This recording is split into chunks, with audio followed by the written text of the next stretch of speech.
Simultaneous equations using elimination, part 1. Alright, in this video we're going to use the process of elimination instead of substitution to find our common x and y values. And we're going to go to our first slide here. And our first slide is a warm-up, to warm up on our knowledge of directed numbers. So you'll see the dot points on the side there.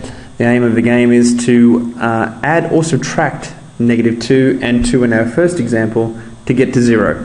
So what would I do? Would I add or subtract those two to get to 0? So in this case, I kind of hope that you would put, with your knowledge of direct numbers, you would have put that you needed to add these two. Excuse me.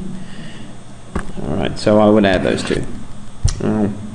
Between 3x and 3x, both identical, both have the same coefficient, both have the same sign in front of them.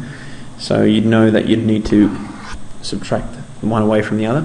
Now both of these have different signs. They're the same term, they're like, except for the sign in front of one of them. One is negative, one is positive. Now because they're different signs, much like our first dot point of -2 and 2, I would add those two. Again, I've got -x and x, both have different signs, both have the same value or coefficient of x, and I would add those two as well. Now in this case, I've got -7y and -7y, and to remove or to get to 0, because they are the same sign, much like the 3x example, with the 3x being both positive, I had to subtract in that case to get to 0, and I would do the same in this one. So just to prove to you that by subtracting those two I will get 0, I'm going to just quickly write it over here. It's going to be -7y.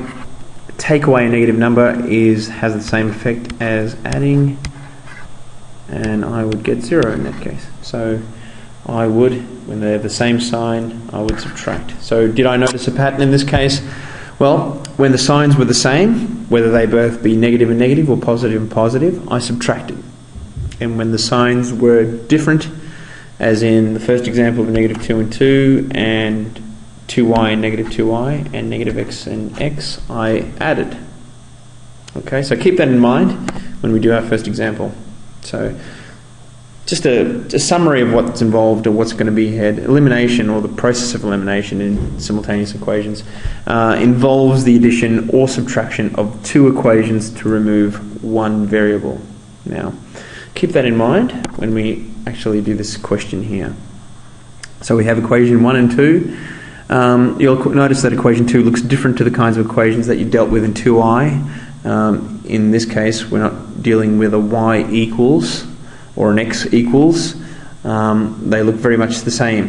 So what we need to do is decide whether we're going to add or subtract equation 1 and 2 to remove one variable, and which variable are we going to choose.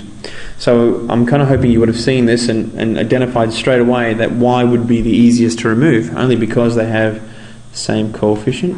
Obviously they're the same term, they both have y. Okay, and the only thing that we need to decide now is, am I going to add the two, equation 1 and 2, or am I going to remove or take away 2 away from 1 to get rid of y, because that's the whole point. So you'll notice that I'm dealing with positive y and negative y. And you would have noticed 2 slides ago when we did our warm-up that when the signs were different, that I would just add to get to 0.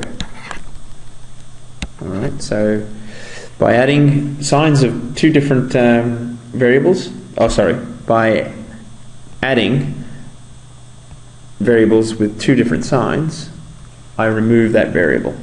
Okay, so in this case, if I add equation 1 and 2, I would remove the y's. So I am actually going to write a plus sign just to remind me that I am doing that, so there's no reason for me to make a mistake later on. The y's would be removed, and I'm adding the x's and the numbers. So you can see that 2x plus 3x is 5x, and 7 plus 8 is 15, which of course ends up being 3. X is 3. So next step, how about finding the value of y? Now this little blurb is just basically telling you that we're going to take the x that we know, which is 3, and we're going to substitute it in either equation 1 or equation 2. And I've decided that we're going to use equation 1. So simply by putting x into that equation. So taking the 2, replacing the x with the value that we know, plus y, equals 7 gives us 6 plus y equals 7, and of course, knowing your algebra, y equals 1.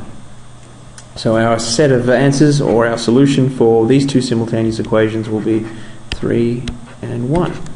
Okay, so they're the kind of answers that we're going for. We need both x and y.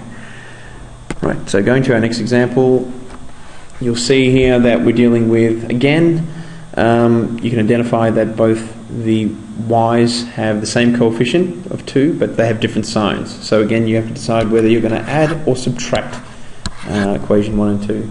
And much like the last example, because they are different signs, we're going to add. So we're adding everything with everything. So we're adding the x's with the x's, directly one above the other. Always a good way to write that way, 5x.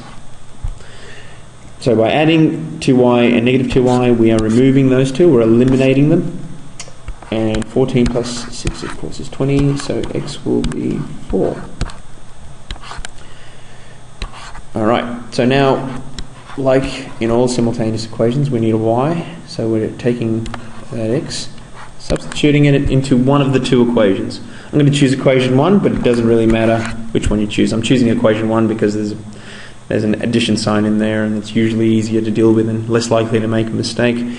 So by putting our value of 4 into x, I'm just going to take the first equation, and I'm going to replace the x with the 4, plus 2y equals 6. So that's 12 plus 2y.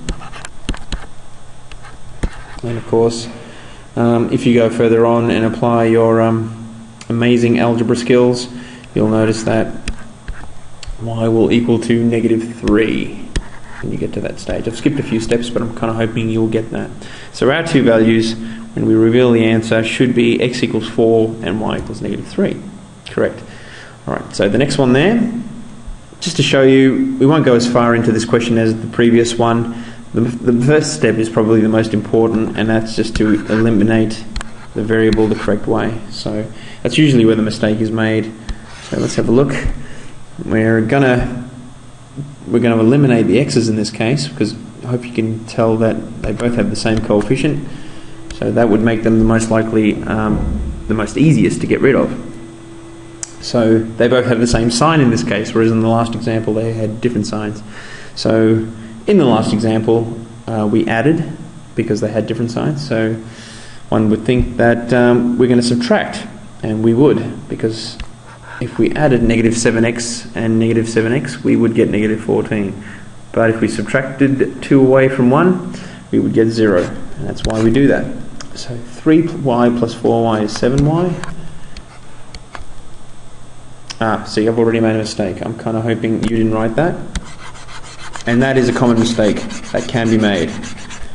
So everyone tends to go for the addition. But I have to remind myself that I am subtracting 2 away from 1. So 3 take away 4, y is negative y. And negative 1 take away 15 is negative 16. So ultimately my answer is y equals 16. Subbing that value of y into equation 1 or 2 will give us an answer. Well, you can actually pause the video at this stage and see if you can get the answer yourself and then reveal the answer, or you can just go ahead and just assume that you know that, but it's a good idea to practice. Your y should be, your x should be 7. Okay, so hopefully you got that right. So in summary, what we wanted you to take away from this video is that when you have coefficients that are the same in both equations 1 and 2 as this one is, and they have different signs, we'll add equation 1 and 2 to remove that variable, in this case y. And when we have coefficients that are the same with the same sign as we have in this case with the 2x and the 2x both being positive, I would subtract equation 2 away from equation 1, which would eliminate the x's, and that would leave only y's. Okay, so same sign, you'd subtract, different signs, you would add. Now have a go at exercise 2J, and at some stage also watch elimination video part 2, because that'll goes further into the different kinds of questions you can get. So good luck.